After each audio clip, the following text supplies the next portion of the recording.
7-8 বছরের একটা শিশু উত্তরার রাস্তায় নেমে পুলিশকে তেড়ে যাচ্ছে, তার চাইতে বড়রা তাকে ধরে এনেছে।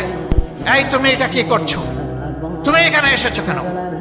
সে বলেছে আমি আন্দোলন করতে এসেছি। কেন তুমি আন্দোলন করতে এসেছো? আমি এসেছি, এই পুলিশ আর এই সরকার আমার ভাইকে হত্যা করেছে। তোমার ভাইয়ের নাম কি? বলে যে আমার ভাইয়ের নাম আবু সাইদ। তোমার বাড়ি কি রংপুর? বলে না, আমার বাড়ি ঢাকায়। তাইলে আবু সাইদ তোমার ভাই হয় কিভাবে?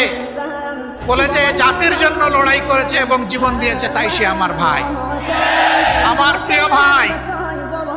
বলে তুমি চলে যাও। ধমক দিয়ে বলে, হেই মিয়া, আপনি কি আমাকে এখান থেকে সরাই দাও।